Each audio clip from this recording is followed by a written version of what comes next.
organic, unpredictable, unknown, lovely, beautiful, a sense of fulfillment. This is part of the pleasures of life and not the chores of life.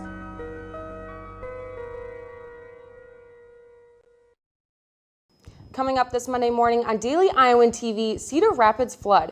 We take you inside the flood zone in downtown Cedar Rapids. And later we see how cyclocross racing took over the Johnson County Fairgrounds this past weekend. Hawkeye sports are now into Big Ten play. Find out which teams got the losses and who got the wins. We've got all the biggest stories headed your way. Daily Iowan TV starts now.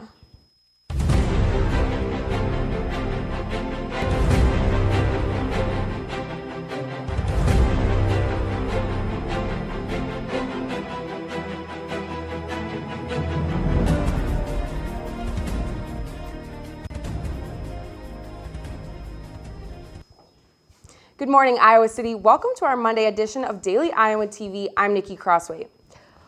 All eyes are currently locked on Cedar Rapids as the city braces for the large-scale flood that has caused a mass evacuation, a shutdown of local schools, and a call to help from the Iowa National Guard. Though Cedar Rapids has been preparing for a disaster like this following the record-breaking flood of 2008, it has been a difficult process that has required help from the entire community. Daily Iowa TV's Keaton Fuller was down at the flood wall to give us a look at what the city has done to brace for the flooding. I'm here in downtown Cedar Rapids, right in the flood zone, where, as you can see behind me, the city has worked tirelessly to put together this massive flood wall to protect the area. A citywide curfew was put in place at 8 p.m. Sunday evening, at which time residents have been ordered to evacuate. Areas such as here in downtown and Czech Village are expected to be completely flooded now through Saturday. The fire department is warning residents that they may not be able to get to their homes quickly in the case of an emergency, and Alliant Energy has stated that they can't guarantee power to all homes. I got a chance to sit down with a resident here in Cedar Rapids before her and her family were evacuated from the flood zone. We've had a lot of help. My husband, along with some of the volunteers, has really been doing a wonderful job in putting the sandbags down. I have just been overwhelmed. I've never been in any type of disaster of any kind. I'm here from Arkansas, and we have a lot of tornadoes there, but I've never even been in a tornado. And being here with all this going on, I've just been overwhelmed. I've never been in anything like this. With the river expected to crest at 23 feet by Tuesday, it's going to be a rough ride for the people here of Cedar Rapids. But as you can see, as evidenced by this flood wall, the community has been pulling together to help each other out. Thank you, Keaton. We have a live look at the flood zone right now. As you can see, downtown Cedar Rapids is completely empty and the water is starting to rise, but has not yet made its way past the river. Stick with Daily Iowa TV all this week for updates as it progresses. A shooting has rocked the University of Illinois Urbana campus this past Sunday. According to the university's alert service, the shooting occurred less than a mile away from campus at 2 a.m. Police say the incident started as an argument outside of an apartment that transitioned into a fight where shots broke out. Victims of the incident were reported to be bystanders to the fight itself who happened to be walking along the area. The lone fatality in the shooting was identified as 22-year-old George Koshev of Mundelein, Illinois. A total of 5 people were shot, but 4 were not critically injured. Police are currently looking for suspects. This shooting was followed by a shooting just this morning in Houston, Texas. The Houston Police Department confirmed that there was an active shooter situation in a shopping center near the corner of Wesleyan and Bissonnet in southwest Houston. The shooter was shot and killed by police after firing a reported 100 shots, injuring 7.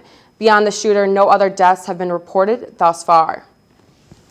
Tonight, the country will be tuning in to see presidential hopefuls Hillary Clinton and Donald Trump go head-to-head in their first presidential debate. While you can tune into that on most major networks, tonight at 8 to 9:30 p.m., we've got our own political expert, Mitch McAndrew, standing by now to tell us what we need to know going into this debate. Mitch? Thanks, Nikki. All eyes will be on New York this evening as Hillary Clinton and Donald Trump battle it out on the debate stage for the first time tonight. There's a lot riding on this debate tonight. Look for Hillary Clinton to try and prove that she is relatable and authentic. while Donald Trump tries to prove that he is temperamentally fit to be president. Both candidates have wildly different debate styles. The country's looking forward to seeing how the two match up. Hillary Clinton with her practiced and polished approach, and Trump's brash shoot-from-the-hip style. And the debate couldn't come at a more crucial time in the race as well. One Washington Post poll that came out yesterday morning shows Hillary Clinton with a 2-point lead over Donald Trump, and that is well within the margin of error. So high stakes tonight indeed in New York.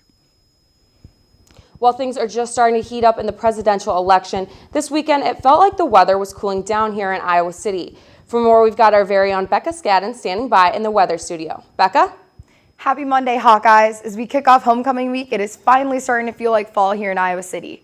This morning's off to a cooler start, but temperatures will be warming up to 68 degrees by this afternoon. Tonight, temperatures will dip back down into the high 50s. As we look ahead at tomorrow morning, you might want to think about grabbing a jacket, as Tuesday morning temperatures will be around 57 degrees. Now let's take a look at the rest of our week. Wednesday, temperatures will be cool for the majority of the day with a high of only 68 degrees. The rest of this week is not looking much different. We will see temperatures in the high 60s for most of the day with highs around 73 degrees through the weekend. That's all I have here in the weather studio. Nikki, back to you. The weekend may have seen a good share of nasty weather, but Mother Nature did seem to be looking out for Oktoberfest in downtown Iowa City. This Saturday saw the 21st annual edition of the event, and Daily Iowan's Chris Cervantes got to enjoy every minute of it. Since 2011, the Northside Oktoberfest has been a spectacular event that showcases beers and food from across the state of Iowa. Here, the people of Iowa City can partake in games, cuisine, and much, much more. While this event is often described as a showcase, it serves a higher function. This event brings a community together. It truly is a neighborhood festival. It's a really community-oriented festival because of the kids component and because it's an open festival. And because all the neighborhood businesses are essentially behind it. That's what city officials say, but what about the guests? I think with it being Iowa, there's so many breweries around here that it's really cool that everyone come together and enjoy a good glass of beer. How are you liking this event so far? Good. What do you like about it? Because it's big and a lot of people can play in it. And is your favorite thing making these houses right here? Yes. As it is every year, the Northside Oktoberfest proves to be an event that anyone of any age can enjoy. Reporting from the Northside Marketplace, this is Chris Cervantes, Daily Iowan TV. It's been just a few weeks since its unveiling, and Hancher Auditorium has already hosted its first big event. People from all over Iowa City flocked inside to see the comedic stylings of Steve Martin and Martin Short. Loyal patrons and first-timers arrived early to see just what exactly the new renovations had in store, and also relived old memories. I am so excited. I've looked forward to this for months and can't wait to be a part of the opening night. I was actually an original usher at the Hancher when it opened when I was in college. This past Thursday and Friday, the UI Theater Department held performances of a powerful show entitled Learning to Walk. The play is a dramatic comedy that deals with a family coping with grief and struggling to hold themselves together. Those who are part of the production say it hits close to home for some, but is still relatable to all. We all go through life. We all end up dealing with loss at some point. And so I'd like people to just come to the show, be engaged, and empathize. The highly anticipated cyclocross World Cup touched down in Iowa City this past weekend. Saturday saw racers from around the world facing off in an intense series of events. Belgian racer Wout van Aert came as a victor as crossed the finish line with a toe injury he had suffered at the previous World Cup race in Las Vegas. Iowa City has been hosting cyclocross events for 12 years now, with last year's race serving as their successful bid to serve as a host city for the World Cup. Cyclocross wasn't the only sporting event people were buzzing about this weekend. It was a busy weekend for the Hawkeyes as well, and for more on that, we've got Ashton Bauer and Colin Murphy in the sports studio. What's happening with the Hawks, guys? Thanks, Nikki. Well, Colin, it was an awesome weekend to watch the Hawks get a win in football, especially starting in Big Ten play. I couldn't agree more, Ashton. While it wasn't necessarily pretty as Iowa went on to defeat Rutgers 14-7, a win is a win. On the defensive side of the ball, Parker Hesse came ready to play as he had a career-high 2 sacks. Brendan Snyder led the team in tackles with 13. Snyder also set up Iowa's second touchdown when he forced a fumble in the 4th quarter. Here's what he had to say about that play. He just ran an underneath route, and I cut it on the backside. Didn't know whether or not to play the ball in the air, and I couldn't get there in time. Ended up making kind of a hit, and then stood him up a little bit and just started to fight the ball. We needed a takeaway, we needed a turnover, a spark. And that kind of provided a little bit, and then the next play, Akram goes and scores, and so that was just what we needed at that point in the game.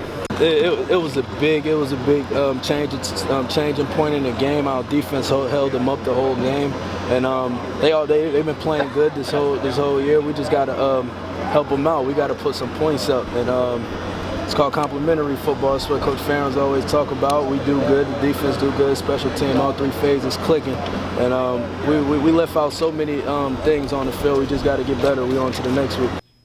As Snyder said, that would set up Akron Wally for a touchdown to give Iowa the go-ahead win. But Iowa's first touchdown was a 99-yard drive, just the second in school history. There was still a little frustration on the offense, though, as the team just didn't seem to be clicking, but they had stuck it out and got through it. It's hard to be on offense when things aren't clicking, but I was just happy to see that our team fought the entire game. We strung a couple good drives together. We just didn't finish there at the end. We couldn't punch it in. That one was the first half on 4th down we didn't get, but we're gonna take those chances, and we knew we were moving the ball, which we just got to do more consistently. Well, Colin, the Hawks got the W, but it's not the Hawkeye team that we're used to seeing. Definitely, actually, after watching the game, the offense and the defense both just looked, they were not in sync, so definitely not the team we're used to seeing. I agree. But a team that wasn't in Big Ten play this weekend was men's tennis. They were in San Francisco at the Battle of the Bay Classic. Kareem Alif, redshirt freshman, won both of his single matches on Saturday in the consolation bracket. He then competed on Sunday and ended up getting second in the consolation bracket. On the women's side, they're at the Gopher Invite in Minnesota, where they finished their 3rd day 5-2 in the single matches and 4-2 in the doubles. Looking deeper into single matches, freshman Elise Van Hoylen and sophomore Adorable Huckabee advanced in the championship matches Sunday afternoon and placed first in their flight. Iowa volleyball kicked off Big Ten play in Michigan this weekend. It all started off Friday when the Hawks played Michigan State. They fell in 3 straight sets, though. They went on to play Michigan Saturday night, but fell to the Wolverines 3-1. Iowa soccer is well underway in Big Ten play. Friday night they played at number 16 Penn State. The team lost 2-0 with 2 saves by freshman Claire Graves. They then played Sunday at Ohio State, who's ranked number 17 in the nation. They fell to the Buckeyes 3-0. Again, freshman goalie Claire Graves with 4 saves this time. The number 15 Iowa field hockey team are in Big Ten play as well.